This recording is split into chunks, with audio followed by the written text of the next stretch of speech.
أهلا بيكم في الجزء التاني من فيديو بنتكلم فيه عن عنصر من أهم عناصر المزيج التسويقي وهو المنتج. الفيديو ده إن شاء الله هنتكلم فيه مع بعض عن دورة حياة المنتج وكمان خط المنتجات أو البرودكت لاين. بس كالعادة قبل ما تكمل الفيديو ما تنساش تعمل لايك للفيديو، ده بيشجعنا نكمل، واشترك في القناة وفعل جرس التنبيهات علشان يوصلك كل جديد أول بأول. دورة حياة المنتج، أي منتج في أي مكان في أي زمان في العالم بيمر بمراحل اسمها دورة حياة المنتج Product Life Cycle أو PLC. ودورة حياة المنتج ديت هي دورة حياة أي كائن حي. فالإنسان مثلا بيبدأ نطفة في بطن أمه، وبتبدأ النطفة ديت تتطور وتكتمل لحد ما تاخد شكل طفل صغير جدا مستعد يخرج للحياة، ودي اسمها مرحلة التطور. ولو طبقناها على المنتج فهنقول إن ديت المرحلة التمهيدية اللي هيبدأ فيها المنتج كفكرة، وبعدين يبدأ يتطور واحدة واحدة من خلال الأبحاث والتجارب لحد ما يوصل لمنتج حقيقي جاهز يخرج للسوق. المرحلة التانية في دورة حياة الإنسان وهي خروجه للحياة، لكن طبعا بيبقى خارج للحياة ضعيف، لسه بيستكشف الدنيا والناس، وزيه بالظبط المنتج في مرحلة دخول السوق بيبقى لسه مش واخد على السوق ولا السوق واخد عليه، وبالتالي بتكون مبيعاته ضعيفة لأن الناس لسه مش عارفاه أو متعودة تشتريه، وبالتالي الأرباح والعوائد هتبقى قليلة، وهتبقى الشركة مضطرة تزود تكاليفها أكتر بالدعاية ونشر رسالتها التسويقية ما بين الناس علشان يبدأ الوعي بالمنتج يزيد والناس تبدأ تشتريه. وعموما الناس اللي بتشتري المنتج في المراحل ديت بنسميهم المغامرين أو المخاطرين، ودول طبعا بيبقوا نسبة قليلة. المرحلة ديت ممكن تشمل في وقتنا ده مثلا العربيات اللي بتمشي بالطاقة الكهربائية. المرحلة الثالثة في حياة الإنسان هي مرحلة النمو، وفيها بتلاقي الطفل بدأ يكبر بسرعة كبيرة، وسرعة النمو في الشكل ده ما بتحصلش في أي مرحلة عمرية تانية. وطبعا المرحلة ديت بيبقى محتاج فيها غذاء كويس جدا علشان يحافظ على مستوى النمو ده ويطوره. ونفس الكلام بيكون المنتج في المرحلة ديت شد حيله، ده نتيجة إن الناس بدأت تعرف عنه من خلال الدعاية وبدأوا يمدحوا في جودته وقوته، وبالتالي بدأت المبيعات تزيد ومعاها العوائد والأرباح، والتكاليف هتقل شوية على الشركة، بس ده مش هيمنعها إنها تستمر تصرف على الدعاية والإعلان، لأنها عاوزة تستغل الفترة اللي بنسميها بلغة الحرب الزخم. واللي بيكون ملاحظ جدا في الفترة ديت إن شهرة وانتشار واستعمال المنتج بيزيد بتسارع عالي جدا. وبالمناسبة هي ديت المرحلة اللي الشركات بتبقى مستنياها، لأن غالبا ما بتجيش فترة بنفس النمو والقوة زيها تاني. المرحلة ديت ممكن تكون بتشمل دلوقتي اللابتوب والموبايلات بالتاتش وتويتر أو إكس. المرحلة اللي بعد كده في عمر الإنسان بتكون مرحلة النضج، النمو شبه متوقف أو بيحصل بس بشكل غير ملحوظ. الأكل والشرب مبقوش مهمين للنمو زي الأول، لكن مهمين علشان يفضل الإنسان في نفس المستوى من الصحة والقوة اللي وصل لها. وبرضه نفس الكلام للمنتج، فهو وصل لمرحلة من النضج في السوق، والمبيعات بقت شبه ثابتة، والناس هم واللي بيخرج منهم من السوق بيدخل مكانه تقريبا بنفس النسبة. وفيها الشركة بتحافظ على معدلات صرف في الإعلان معقولة علشان تفكر الناس دايما بالمنتج وتفضل محافظة على مكانها ضد المنافسين. المرحلة ديت ممكن تشمل حاليا فيسبوك، الموبايلات، الكاميرات الديجيتال.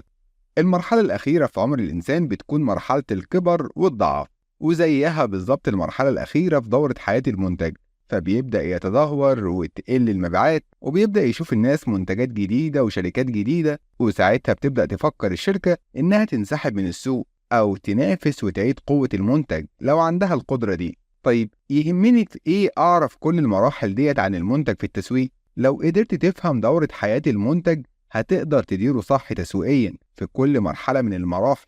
تعالوا ناخدها واحدة واحدة. وأول مرحلة مرحلة تطوير المنتج، هتكون عارف إن ديت أهم مرحلة، ما تستعجلش فيها، حاول تاخد وقتك كله في الدراسة والتجريب، وحاول تستبين السوق وتشوف رأيه في المنتج قبل ما تنزله، وده اللي بتعمله الشركات العالمية المحترفة تسويقيا علشان ما تتفاجئش بالمنتج إنه مش مقبول من السوق، وبالتالي تروح فلوسها وجهدها على الفاضي. مرحلة تطوير المنتج ممكن تسميها مرحلة الأفكار، فالمنتج نفسه بيكون مجرد فكرة، الفكرة ديت بتيجي للشركة ببحثها في السوق عن احتياجات الناس، وبتحاول تحول الاحتياجات ديت لمنتجات وخدمات مبدعة مربحة. الأفكار ملهاش مصدر واحد. صحيح الشركات الكبيرة بيكون عندها إدارات متخصصة زي إدارات البحث والتطوير، لكن أغلب الشركات العملاقة بتحاول تجمع الأفكار مهما بانت صغيرة، بداية من أفكار العامل البسيط في الشركة مرورا برجال البيع لغاية المديرين ومؤسسين الشركة.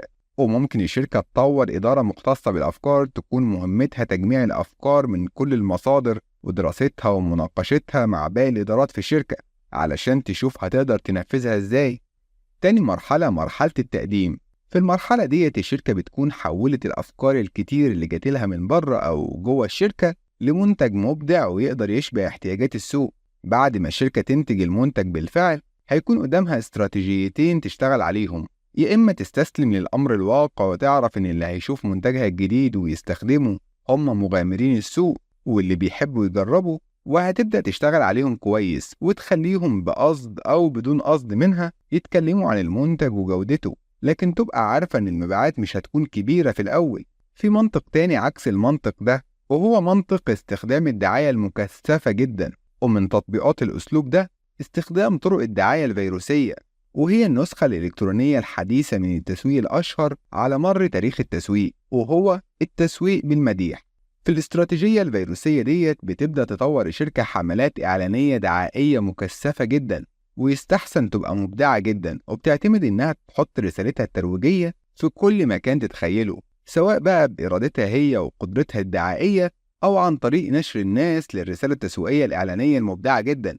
والاستراتيجية ديت أثبتت كفاءة وقوة، وهي بالفعل بتحقق مبيعات وأرباح بسرعة قياسية، وبتختصر مرحلتين وهما مرحلة التقديم والنمو في مرحلة واحدة. والأسلوب الفيروسي ده هنتكلم عنه قدام شوية، وتحديدا في جزء الترويج والاتصالات التسويقية. تالت مرحلة هي مرحلة النمو. دي المرحلة اللي لازم الشركة تفهمها كويس وتكون محضرة خطة تسويقية محكمة لاستغلالها، وبالتالي الشركة هتبدأ تصرف أكتر على الإعلان علشان تستغل مرحلة الزخم دي، وتبدأ تفتح أسواق جديدة وتطور إضافات وتحسينات في المنتج. المرحلة الرابعة مرحلة النضج، هي مرحلة لازم أي منتج يوصل لها، ودي سنة الحياة بالنسبة لأي منتج، علشان طبيعي إن الأذواق هتختلف والتكنولوجيا بتتطور، وبالتالي بيوصل السوق لمرحلة من التشبع، وساعتها الشركة ما تستسلمش للأمر الواقع ده وتقاومه بتطوير مستمر في المنتج ومحاولة جذب شرايح سوقية جديدة. المرحلة الخامسة مرحلة الانحدار، هي أصعب مرحلة في دورة حياة المنتج، وأول ما تبدأ الشركة تشوف منتجها بيضعف وينحدر هتختار استراتيجية من كذا استراتيجية للانحدار. بالنسبة للشركات الكبيرة والعالمية فمرحلة الانحدار بالنسبة ليها على الرغم من صعوبتها بس مش عقبة كبيرة في حياة الشركة. يعني مثلا شركة زي سوني عندها مزيج منتجات هايل، ما عندهاش مشكلة لما الكاميرات الرقمية توصل لمرحلة الانحدار إنها تطور منتج جديد تماما ويبدأ مسيرته من أول وجديد، أو إنها تعدل وتطور في الكاميرات الرقمية القديمة علشان يعني تقدر تتغلب على مرحلة الانحدار دي. أو شركة نوكيا اللي ما عندهاش أي مشاكل إنها تسحب موبايلاتها القديمة في مرحلة الانحدار وتحل مكانها موبايلات أحدث. أما لما نتكلم عن شركات بتبقى قايمة على منتج واحد بس زي أتاري مثلا، فالشركة ديت هتعاني جدا لأن ده منتجها الوحيد، وده اللي استبدلناه بالألعاب الإلكترونية وأجهزة البلاي ستيشن. سوني نفس الكلام ينطبق على حاجة زي موقع فيسبوك، فالشركة رأس مالها ومنتجها الوحيد هو الموقع ده. لو وصل لمرحلة الانحدار ما ينفعش يعلن زكربيرج المؤسس عن انسحابه من السوق وينزل موقع تاني مكانه، لكن هيحاول يصمد في السوق لآخر لحظة ممكنة عن طريق تطوير في المنتج اللي بيقدمه، أو عن طريق تفاعله مع المستخدمين، أو عن طريق دعاية وإعلان أكبر علشان ياخد من نصيب المنافسين في السوق زي ماي سبيس وجوجل بلس. دلوقتي هنتكلم عن خط المنتجات البرودكت لاين. كتير من الشركات مش بتكتفي بمنتج واحد بس، وبتبدأ تكبر خط منتجاتها بإنتاج منتجات ليها علاقة ببعض، أو منتجات بتخدم سوق واحد، أو منتجات بتشتغل بطريقة واحدة. يعني مثلا محل الأكل على خط المنتجات بتاعه أكلات وسندوتشات بأنواع وأطعمة مختلفة، وشركات العربيات العالمية بتنزل على نفس خط المنتجات بتاعها عربيات مختلفة بأسعار وأشكال وجودات مختلفة، وشركات الأغذية والمشروبات بتنزل على خط المنتجات كتير من المنتجات في السوق بأسامي مختلفة، وغالبا انت كمستخدم مش بتعرف المنتجات ديت مين الشركة المنتجة ليهم. لكن لما تدقق اكتر في الموضوع بتكتشف ان شركة واحدة هي اللي ممكن تكون صاحبة كذا منتج في السوق، وأحيانا الكذا منتج دول بينافسوا بعض.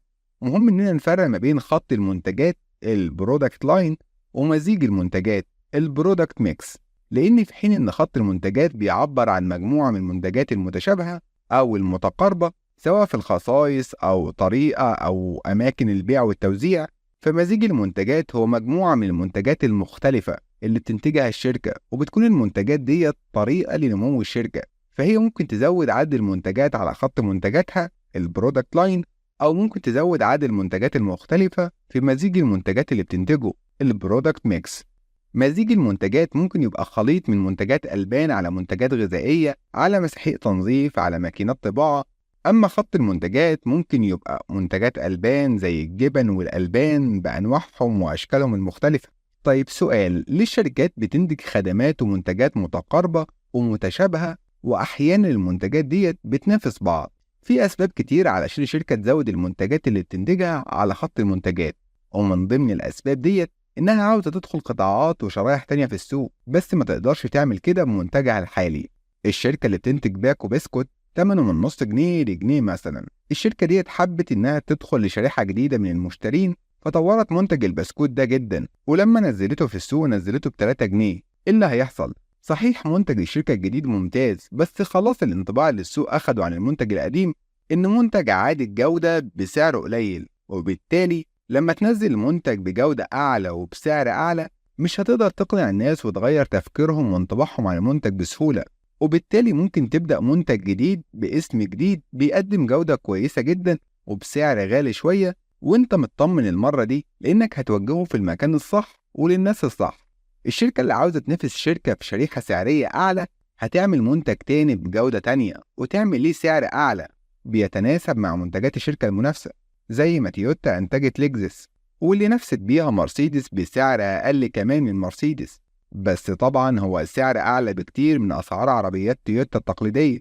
أو نفس الكلام للشركة اللي عاوزة تنافس في شريحة سوقية أقل وتسد الثغرات على المنافسين، فهتلاقيها هتنزل منتجات جديدة بأسامي جديدة بأسعار أقل، وده علشان تضمن وجودها في السوق ضد المنافسين في كل الشرائح السوقية الممكنة.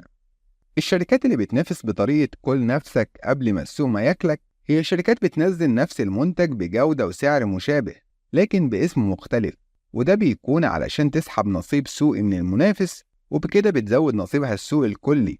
الشركات ممكن تحصل لها مشاكل تسويقية كبيرة أو صغيرة تأثر على درجة ولاء المستهلكين لمنتجات، وممكن من غير مشاكل ولا حاجة. طبيعة شريحة من المشترين إن هم بيحبوا التجديد، وخصوصا لو في إغراءات ترويجية من المنافسين، ومن غير أي مشاكل أو حب للتجديد ممكن المشتري يبقى مش حابب منتج الشركة بدون سبب مقنع أو ليه معنى للشركة، ودي حاجة نفسية الشركات الكبيرة بتخلي بالها جدا منها. فالعامل النفسي والعاطفي بيكون مؤثر في كتير جدا من اختيارات المشترين والمستهلكين في السوق، وفي كل الحالات ديت بيبقى منتج الشركة الجديد واللي هو منافس لمنتجها اللي بتنتجه برضه هو الحل.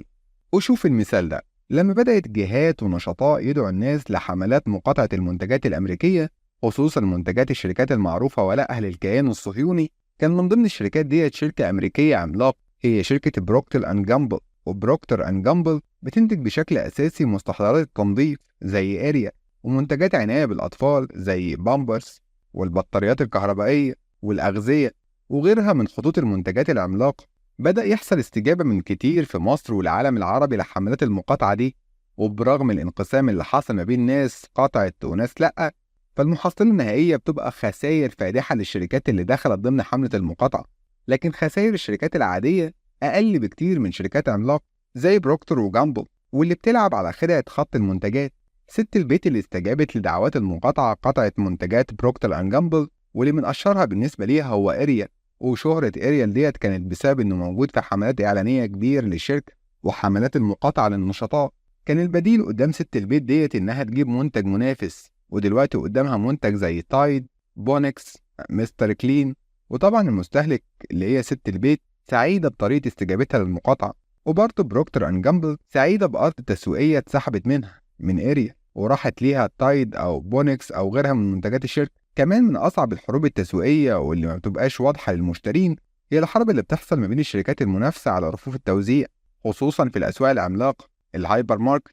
والموزع أو تاجر التجزئة في الأسواق هنا بيختار الشركة اللي هيحط منتجاتها على أسس كتير، من ضمنها قوة الشركة ونجاح حملتها الإعلانية والعروض اللي بياخدها لما يبيع منتجاتها، وكمان بيراعي إن رف التوزيع عنده يبقى عليه تنويع من المنتجات، فبدل ما يحط على الرف عنده اسم أو صنف واحد أو اتنين هو عاوز يحط 10. وبالتالي الشركة اللي بتعمل كذا منتج مشابه لنفس السوق هياخد منها الموزع كمية أكبر من المنتجات، وبالتالي هي هتبيع أكتر وتكسب أكتر.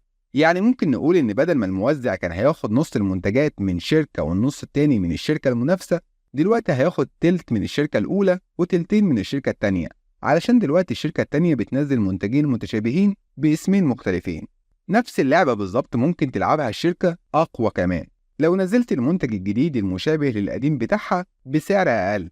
فمثلا لو شركة لايون بتنافس شركة شيبسي، وشركة لايون لقت السوق بيتسحب منها وكل يوم نصيبها السوقي بيقل في صالح شيبسي، ساعتها ممكن تنزل منتج تالت واسمه مثلا شيبسينا بالجودة العادية بس أقل في السعر، ساعتها هيتسحب السوق من شيبسي ولايون، وبالتالي يبقى لايون طبقت المقولة بالظبط، كل نفسك قبل ما السوق ياكلك. وممكن يحصل العكس، الشركة حابة تنافس في شريحة سعرية أقل، فالشركة مرسيدس المرة ديت هتنزل مرسيدس جديدة بجودة أقل من المرسيدس في الشريحة الأعلى، وفي الحالة دي سعر مرسيدس الجديدة قريب من أسعار العربيات في الشرايح الأقل، والناس هتبدأ في الشريحة الأقل تشتري مرسيدس الجديدة. بالطريقة دي مرسيدس أو أي شركة تقدر إنها تكسب أراضي تسويقية جديدة من الشركات المنافسة عن طريق اختراق مناطق تمركزهم وقوتهم. فلو الشركة عاوزة تضرب المنافسين في أماكن قوتهم هتلجأ لزيادة المنتجات اللي بتنتجها. يعني مثلا لما فودافون تنزل خدمة جديدة لرجال الأعمال هتلاقي اتصالات نزلت نفس الخدمة أو أحسن كمان في قطاع رجال الأعمال، وده مش لأنها حابة كده، لكن لأن المنافسة شرسة ما بين الشركتين وخوف اتصالات إنها تفقد عملائها أو جزء من سوقها أو سمعتها لصالح المنافسين خلاها تعمل كده. أو ممكن يبقى الموضوع مبادرة من اتصالات نفسها، فهي شايفة إن المنافسة قوية مع المنافسين ليها فتبدأ تعمل خدمة جديدة باسم جديد لقطاع رجال الأعمال، وبكده يبقى عندها ميزة تنافسية على فودافون. ممكن الشركة تصلح أخطائها بإنها تزود المنتجات اللي بتنتجها على خط المنتجات، زي مثلا تويوتا نزلت موديل وحصل فيه أخطاء، فما ينفعش تعالج الأخطاء ديت وتقول أنا صلحت الأخطاء وجربوا. الأحسن إنها تعمل عربية جديدة باسم جديد علشان تشيل الانطباع السلبي عند المشترين. في حاجة في السوق اسمها الثغرات التسويقية، ودي غالبا الثغرات اللي بتستغلها الشركات الصغيرة في السوق وبتشبع عن طريقها احتياجات سوق معين الشركات الكبيرة مش واخدة بالها منه، وعلشان كده تقوم الشركات الكبيرة دي تشتغل على الثغرات وتسدها قبل ما تستغلها الشركات الصغيرة أو الشركات الكبيرة المنافسة. يعني ممكن مثلا ماكدونالدز بدل ما تستنى مطعم مشهور تاني يفتح خصوصا علشان المشترين النباتيين ما بياكلوش لحمة، ممكن تزود على خط منتجاتها أطعمة ووجبات نباتية للشريحة النباتية. فالشركة بتلجأ لتزويد المنتجات على خط منتجاتها علشان تعمل فكرة البيع المتقاطع الكروس سيلين، ودي لعبة تسويقية شهيرة لعبتها كتير من الشركات العملاقة زي اتش بي، واللي بتبيع في الأساس طابعات برينترز وبتنتج جنبها ملاية الحبر اللي هي الكارتج، أو شركة جيلت واللي بتنتج جنب ماكينات الحلاقة أمواس الحلاقة. في أسباب عامة علشان الشركة تزود المنتجات اللي بتنتجها، زي إن الشركة بتنتج ملابس صيفية هتستغل العمال عندها والوقت في إنها تنتج ملابس شتوية في الشتاء. سبب تاني كمان إن الموزعين أو المشترين يطلبوا من الشركة منتجات زيادة عن المنتج الأصلي فتعملها مخصوص علشانهم، علشان يعني ما تفقدهمش. زي مثلا شركة بتعمل خدمات تصميم ويب سايت طلب منها عميل تصمم له بوستر إعلاني، فهتزود الخدمة ديت على خدماتها علشان ما تفقدوش. لحد هنا نكون انتهينا من الفيديو ده. اتمنى الفيديو يكون عجبكم، ويا ريت تعمل لايك للفيديو وما تنساش تشترك في القناة وتفعل جرس التنبيهات علشان يوصلك اشعار اول ما ننزل فيديو جديد. السلام عليكم.